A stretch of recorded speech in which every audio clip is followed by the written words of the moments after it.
siapa saja yang berpenghasilan 85 juta selama 12 bulan hitungan Qamariyah, Muharram, Safar, Rabiul Awal, Rabiul Akhir, Jumadil Awal, Jumadil Akhir, maka dia wajib mengeluarkan 2,5%. Jadi kalau 85 gram kali sejuta, 85 juta bagi 12 bulan, itu satu bulannya ya lebih kurang 7 juta sekian.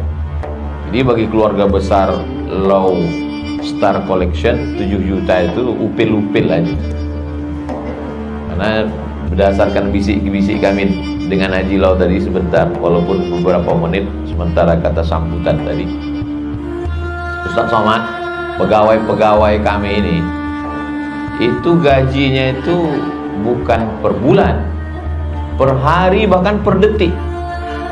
Karena dia pasang batu tuh sekian pasang, sekian hitungannya, sekian pasang, jadi sekedip mata langsung ada gajinya.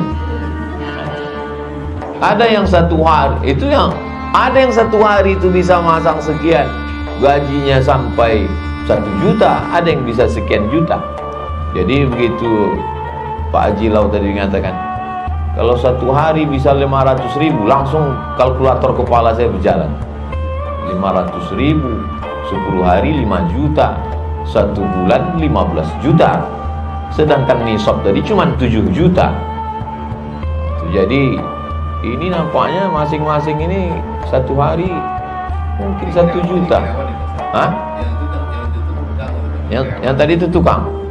Oh, kalau tidak sampai, berarti karyawan lebih hebat dari tukang.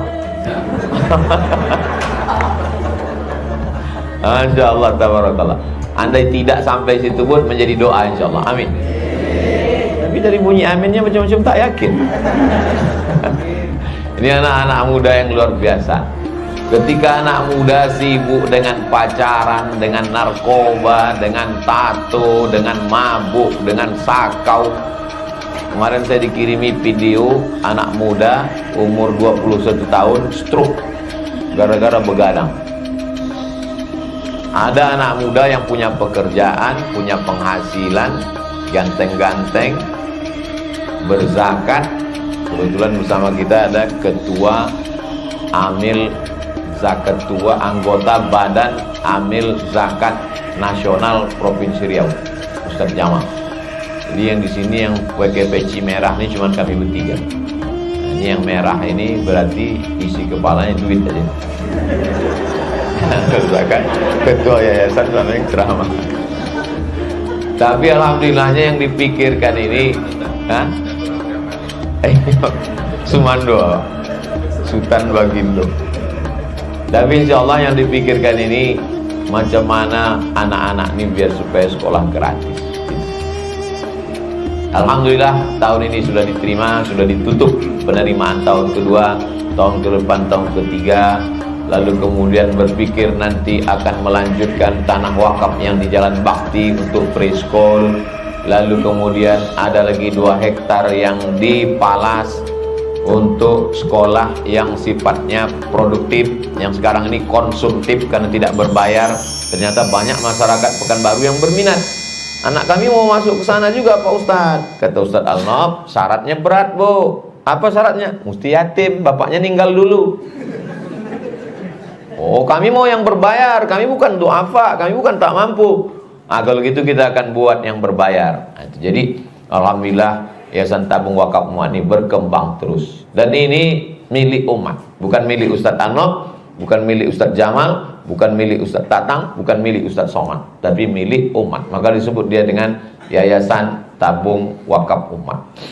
Mudah-mudahan adik-adik, kawan-kawan, sahabat-sahabat semua nanti ada kesempatan silakan datang ke sana, melihat-lihat mana asramanya, mana tanya ke Ustadz Al-Nob, mana pintu asrama yang perlu kami support, mana ruang guru, mana kelas, mana berapa sak semen.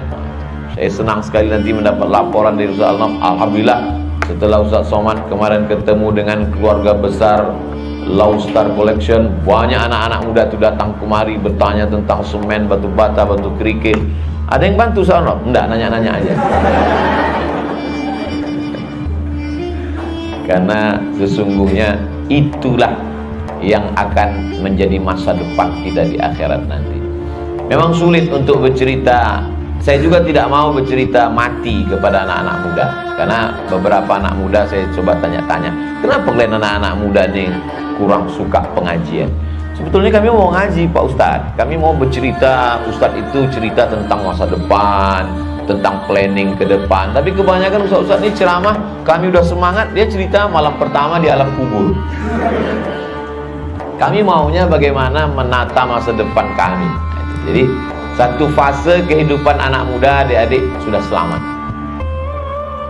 Bayangkan kemarin saya acara online dengan saudara kita yang kerja di Jepang.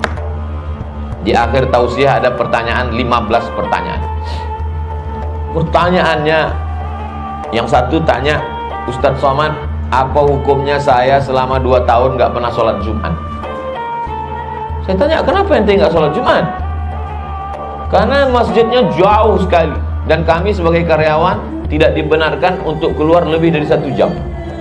Jadi selama dia kerja itu gak pernah sholat Jumat. Jadi saya bilang, karena darurat tingkat tinggi, maka kamu sholat zuhur terus. Tapi katanya kalau kita sholat Jumat, hati kita dikunci Pak Ustadz. Itu hadisnya, man tarakal jumu'ata salasa marratin, siapa yang tidak sholat Jumat 3 kali berturut-turut tahawunan, karena sepele, karena menyepelekan sholat Jumat, taba'allahu ala qalbi, hatinya terkunci, dicap, distempel, sebagaimana kertas amplop surat distempel, tak bisa tertutup lagi, tak bisa dibuka lagi. Jadi kalau satu sisi dia sedang bertanya masalah fikih, yang ditanyakannya itu fikih, tapi setelah acara itu saya berpikir, ini meninggalkan kampung halaman, merantau jauh, naik pesawat sekian jam hanya untuk cari makan. Itu kan saudara-saudara kita tuh cari makan, bekerja begitu jauh. Lalu kemudian ada satu lagi yang bertanya, Ustadz Somad, apa hukumnya kami menyuapkan babi? Jadi dia kerjanya menyuapkan makanan, dan makanan itu babi. Saya bilang, kenapa nggak pulang? Ini babi ini haram. Kami nggak makan Pak Ustadz, cuma nyuapkan aja. Ya, tapi dia tetap haram. Perbuatan itu bongkar. Kami sudah ikatan kontrak sekian tahun. Saya bilang mau tak mau, karena sudah terpaksa, suapkanlah. Boleh buat. Sambil istighfar dalam hati, astagfirullahaladzim, astagfirullahaladzim. Mau kerja, bawa botol kecil isi air campur dengan air tanah. Ambil botol kecil, ambil tanah, masukkan ke dalam, goncang-goncang. Nanti setelah nyuapkan, mana tahu terkena gulai babi, daging babi itu kena ke tangan. Pas mau sholat, cuci tangan 7 kali. Sama istilahnya, 1 kali dengan air tanah. Terserah siraman keberapa. Siraman pertama dengan air cuci, nanti cuci lagi dengan air tanah tadi yang disimpan, masukkan ke tas, habis cuci lagi. Pertanyaan ini kalau dia biasa-biasa saja susah diingat. Tapi kalau yang unik-unik, apa hukumnya kami sholat tapi nggak bisa menyiram kaki Pak Ustadz? Karena di tempat kami kalau ketahuan nyiram kaki, buka sepatu, apalagi kakinya naik ke wastafel, itu bisa kena peringatan. Saya bilang, belilah khuf. Khuf itu kaos kaki yang terbuat dari kulit, pakai resleting, tertutup sampai mata kaki. Pagi pas mau kerja, wuduk dulu. Setelah wuduk pakai itu khuf. Nanti selama 24 jam kalau mukim musafir 3 hari 3 malam, boleh nanti pas wuduknya kakinya nggak usah lagi disiram, cukup diusap saja. Basahkan kaki, lalu kemudian usap bagian atasnya, bagian bawahnya tidak usah. Jadi walaupun pertanyaan mereka tentang mengusap kaki, walaupun pertanyaannya tentang sholat Jumat, walaupun pertanyaannya tentang babi, tapi kesimpulan dari cerita saudara kita itu adalah mereka merantau jauh, kontrak kerja 2 tahun hanya untuk cari makan, susah. Karena kita kalau kita tidak banding-bandingkan dengan orang lain, kita merasa kitalah yang paling susah. Padahal sesungguhnya kalau kita bandingkan, nikmat Allah sama kita ini luar biasa. Covid, berapa orang yang dirumahkan, tidak bisa kerja, PHK, pemutusan hubungan kerja. Tapi adik-adik, sahabat-sahabat, sampai hari ini masih nyaman. Itu nikmat yang besar. Satu fase dari kehidupan sudah lewat. Adapun kalau kita berbuat menunggu nanti, itu memang tidak akan pernah. Kapan kita mau bersedekah? Nantilah setelah nabung, setelah nikah. Saya ini belum bisa Pak Ustadz, karena sekarang masih mencari kepribadian. Maksudnya rumah pribadi, mobil pribadi. Banyak orang berpikir begitu. Maka sesungguhnya semakin hari keperluan kita semakin besar. Saya nanti mau mensupport Yayasan Tabung Wakaf Umat ini setelah nikah Pak Ustadz. Sekarang fokus nabung dulu. Setelah nikah ternyata kebutuhan makin besar. Kenapa? Waktu lajang duit dia yang megang. Setelah punya istri, dia keluar rumah cuman bawa duit 2.000 aja. Yang lain dipegang istrinya. Nantilah Pak Ustadz setelah punya anak, ternyata setelah anak lahir kebutuhan makin besar. Nantilah setelah anak selesai sekolah, ternyata setelah anak selesai sekolah masuk kuliah kebutuhan lebih besar. Karena nantilah setelah anak kerja, ternyata setelah anak kerja dia mau nikah, modal menikahkan anak makin besar. Nah, nantilah Pak Ustadz setelah pensiun, rupanya pensiun belum selesai, malaikat maut datang duluan. Jadi kalau berpikir nanti, nunggu waktu lapang, tidak akan pernah. Makanya sempat-sempatkan selagi bisa. Amal ini terbagi 3. Yang pertama amal badan. Jadi sholat Jumat, baca surat Al-Kahfi hari Jumat, banyak-banyak sholawat hari Jumat, itu amal badan. Yang kedua adalah amal harta. Zakat, wakaf, infak, sedekah, wasiat, hibah, ghanimah. Ini amal harta. Ada lagi yang ketiga namanya amal hati. Kalau amal badan, badannya bergerak, tegak, rukuk, sujud, zikir, mata lihat Quran, itu amal badan. Kalau amal harta, duitnya aja yang keluar. Makanya kadang ada orang yang diam di rumah, tapi amal hartanya luar biasa. Mensupport anak yatim, fakir miskin, doa pondok pesantren. Ada lagi hartanya tidak keluar, badannya tidak bergerak, itu amal hati. Sabar. Kalau diberikan tawaran kepada jamaah antara yang 3, banyak kali yang milih, kalau gitu saya amal hati aja Pak Ustaz. Makanya banyak judul kajian sabar. Jamaah sekalian, pengajian kita tentang zakat. Itu banyak orang ketika cerita zakat langsung naik jantung koroner, diabetes meletus, gula darah, kumat semua. Kajian kita adalah tentang sholat-sholat sunnah. Sholat duha, sholat qobliyah, sholat ba'diyah, sholat tahajud, sholat awabin, sholat isyraq. Capek lah Pak Ustaz.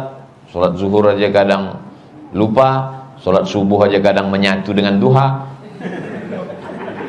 Jadi kalau cerita amal badan dengan amal harta banyak orang. Tapi kalau cobalah perhatikan kajian-kajian itu lebih banyak yang suka amal hati. Kajian kita petang ini adalah masalah hati, masalah sabar. Apapun yang terjadi dalam hidup ini kita mesti sabar. Sendal kita hilang, sabar. Helm hilang, sabar. Suami hilang dilarikan pelakor, sabar. Jadi banyak orang memilih padahal ketiga-tiganya itu adalah amal yang akan kita bawa menghadap Allah Subhanahu wa ta'ala. Sampai masanya ruh ini keluar dari jasad. 2 hari yang lalu Ustadz Al-Nok WA saya, Ustadz, ini alumni Al-Azhar meninggal dunia. Mungkin adik-adik, kawan-kawan sebagian kenal Ustadz Tajuddin Nur, Imam Masjid Arfa'un Nas, Unri, Panam. Beliau itu adik kelas kami. Kalau secara umur lebih tua saya. Kalau dilihat dari fisik lebih sehat beliau.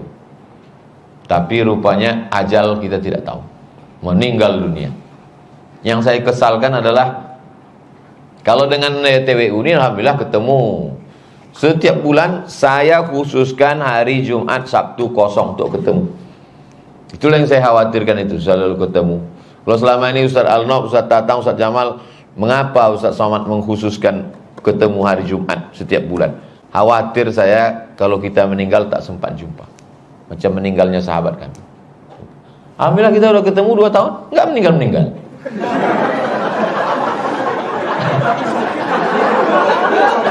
Nggak, sampai sekarang di antara TWU ini belum ada yang meninggal. Itulah yang saya kesalkan itu. Kenapa saya tidak datangi kawan-kawan? Kenapa kemarin tidak membuat halal bihalal? Oh iya, tidak buat halal bihalal. Nggak buat halal bihalal. Kalau halal bihalal kan ketemu. Makanya tadi waktu sampai di pintu ada yang ngajak saya foto di pintu tadi. Begitu sampai, Ustaz Somad foto sebentar. Saya selalu husnuzon. Kenapa jamaah ini banyak ngajak foto? Supaya kalau pas saya meninggal, dia ada alat untuk posting. Dia posting, habis itu dia lingkari innalillahi wa inna ilaihi raji'un. Habis itu yang di bawah komen langsung amin amin amin amin amin amin. Paling tidak kita didoakan orang. Tinggalkan kenangan yang baik. Kita mungkin tidak hafal Quran. Saya tak hafal Quran. Dulu memang di Al-Azhar wajib, tanya Ustaz Al-Nom, wajib ngapal Quran 8 juz. Tahun pertama 2 juz, tahun kedua 2 juz, tahun ketiga 2 juz, tahun keempat 2 juz. 8 juz, lulus baru pulang. Tapi setelah pulang ini kadang tidak ngulang, kadang hilang hafal. Naik pesawat 2 kali hilang 4 juz. Padahal kita udah berusaha betul nggak melihat pramugari ini. Mata ditundukkan. Tapi dia nyapa juga. Bapak mau nomor berapa? Udah jelas nomor itu sudah. Kita duduk, begitu duduk, datang lagi dia menyapa. Ikat pinggangnya, seat beltnya belum dipasang. Datang lagi, mau minum apa? Kata dia. Minum teh, gitu. Kita belum serambir cepat kan? Dia tanya lagi, teh pucuk apa teh daun? Mau dingin apa hangat? Gitu. Mau di gelas, cepat aja lah, haus kali ini. Lalu dia pergi.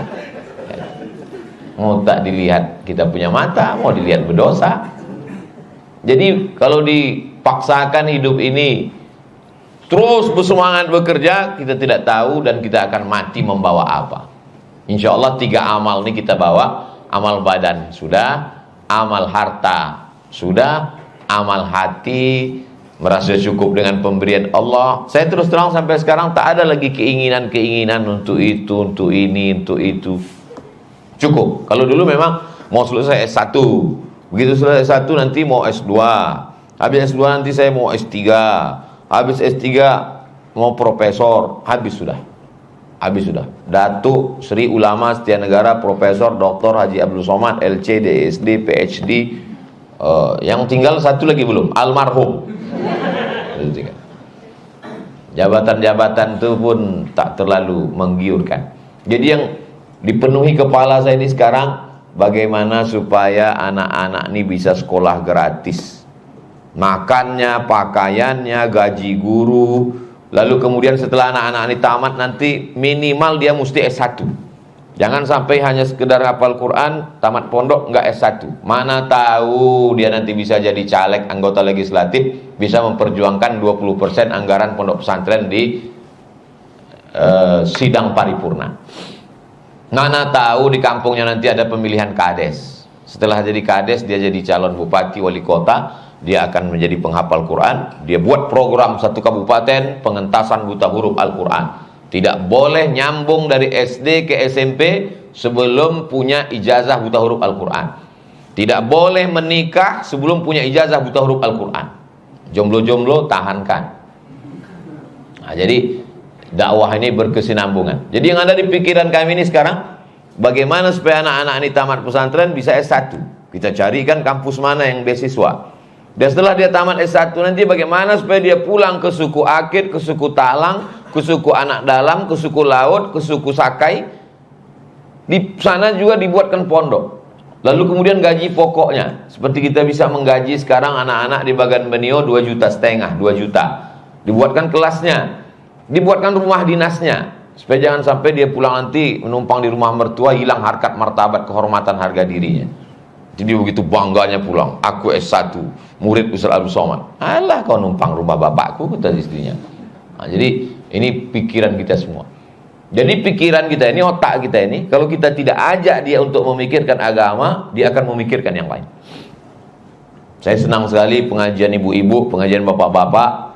Ibu-ibu, saya bilang, kalau pikiran ibu-ibu tidak diajak untuk berpikir bagaimana memikirkan pesantren, anak yatim, duafa, gratis, tahfiz Quran, maka pikiran ini nanti akan berpikir untuk yang lain-lain. Maka jangan heran kalau kita pergi melihat ke mall di mana melihat orang yang pakaian norak, aksesoris. Itu karena pikiran itu tidak diajak untuk memikirkan agama. Akhirnya dia ingin terus Rambut sudah dicat satu warna, ingin 3 warna, merah, kuning, kelabu. Anting sudah dipasang kanan kiri, mau pakai anting, di sini pasang anting, di sini pasang anting, bibir pakai anting. Bibir dia pakai anting, bibir kita pula yang bergetar. Karena otak ini akan berpikir terus. Tidak bisa otak ini dihentikan. Jadi sebenarnya orang pakai narkoba itu untuk apa? Untuk menghentikan otak. Karena otak ini berpikir, lelah dia. Akhirnya karena lelah dia mau berhenti. Akhirnya itulah pergi orang. Semakin besar kota, semakin sibuk pikiran manusia, maka lelah. Keluar dari rumah sebelum masuk ke tempat kerja udah lelah duluan. Kenapa? Macet. Macet, lampu merah, maki-maki. Memangnya kalau kamu maki berubah merah itu jadi hijau? Enggak kan? Dia tetap merah. Lalu kemudian setelah itu lewat. Belum lagi lewat lampu merah, sedang stres, terlambat. Datang lagi orang ngetok-ngetok di sebelah. Bapak, tisunya pak. Tisu belum selesai, datang lagu. Lagu baru 2, duitnya udah datang, minta. Karena kita merasa terganggu, langsung kita kasih. Datang satu lagi menyusul. Akhirnya kita udah lelah duluan. Sampai di tempat kerja ditekan atasan. Pulang kena tilang pula. Sampai di rumah ditekan orang rumah. Stres, depresi. Akhirnya orang mencari ketenangan. Makanya di tempat kota besar itu banyak sekali yang menawarkan ketenangan-ketenangan palsu. Karaoke, orang pun masuk ke dalam nyanyi lagu pop, enggak juga tenang. Lagu rock, enggak juga tenang. Lagu heavy metal, enggak juga tenang. R&B, enggak juga tenang. Akhirnya makan pil anjing gila, baru agak tenang. Jadi sebenarnya itu masalah orang kota besar. Lalu kemudian ditawarkan pula rumah-rumah spiritual yang bebas akses, tidak hanya agama. Apapun agama Anda, solusi Anda adalah rumah spiritual. Oh, nanti sampai di dalam mencium bau aroma-aroma terapi, mendengarkan gemericik-gemericik air dan suara burung yang semuanya palsu. Burungnya nggak ada. Rekaman suara burung. Didengarkan ke burung asli, ini palsu kata burung. Tapi karena kita nggak ngerti, dia paham cici. Dia tak tahu itu sebenarnya bukan suara burung untuk menenangkan jiwa. Itu rekaman sarang walet. Sampai di situ mencium aromaterapi. Lalu kata instrukturnya, pejamkan mata, lupakan semuanya, tarik nafas, tarik nafas, tarik nafas. Karena tarik terus tak ditahan, keluar dari bawah. Apa kata instruktur terapi? Program kita hari ini adalah How can stop your mind? Bagaimana kita menghentikan pikiran? Jangan pikirkan apapun. Cuman tak memikirkan apapun. Begitu diajak jangan pikirkan apapun, berdatanglah tagihan listrik, tagihan air, tagihan mobil. Karena semuanya kredit. Di rumah tuh yang lunas cuma satu, bininya aja. Yang lain kredit. Islam tidak menyuruh kita menghentikan pikiran. Kita berpikir, tapi setelah itu kita serahkan kepada Allah Subhanahu wa ta'ala. Kita ajak otak kita nih memikirkan agama. Tapi saya tidak juga ingin setelah ini lalu adik-adik yang belum menikah lantas tidak menikah. Pas ditanya sama Haji Lau, kau kenapa belum menikah? Aku memikirkan agama, sampai tidak sempat memikirkan dia. Kata Haji Lau, enggak segitunya juga kali. Jadi memikirkan orang rumah juga itu bagian dari agama. Karena menikah itu dalam hadis, man tazawwaja, siapa yang menikah, faqadistakmala nisfal iman, dia sudah menyempurnakan setengah iman. Jadi itu juga bagian dari agama. Kerja ini juga agama. Jadi jangan banyak orang menganggap, saya Ustaz Somad setelah mendengar kajian-kajian Ustaz, saya menganggap kerja ini hanya dunia, saya tinggalkan kerja ini. Oh enggak, kerja ini adalah bagian dari agama. Karena mencari rezeki yang halal, untuk menikah, memenuhi kebutuhan orang tua, membanggakan orang tua, menyenangkan hati calon mertua, itu juga adalah bagian dari amal soleh. Itu masuk dalam kategori illalladzina amanu wa amilus sholihat. Itu amal soleh. Bahkan menikah itu pun amal. Tapi pahami kalimat saya ini, jangan dijelaskan sendiri. Banyak juga jamaah ini sekarang pandai mendengar ceramah, dijelaskannya sendiri. Akhirnya dia nikah terus ditanya sama istrinya. Katanya abang nikah siri diam-diam sampai. Adinda, kata Ustaz Somad, menikah itu amal. Amalnya harus kita perbanyak. Kenapa diam-diam? Kita mesti ikhlas, nggak boleh ria. Jadi banyak sekarang. Jadi banyak sekarang yang ketawanya nyusul belakangan itu lama pahamnya. Jadi banyak sekarang orang ini pandai menjelaskan ceramah itu sendirian. Itulah makanya selalu kalau saya tausiah, saya buka sesi tanya jawab yang terkait dengan tema. Sebetulnya apa judul kita pada pertemuan ini, Ustaz? Hidup sekali, buatlah hidup ini bermakna. Nah, itu tujuan. Itu tema kita. Saya tadi dijanjikan Ustaz Somad mesti datang jam 10.30, pas on time. 10.28 saya sudah sampai. Sampai sini 10.30. Karena saya tahu ini berhadapan dengan Haji Lau, mereka inilah orang-orang yang on time. Beda kalau di masjid. Di masjid kita udah duduk baru diumumkan, jamaah Ustaz sudah nunggu setengah jam.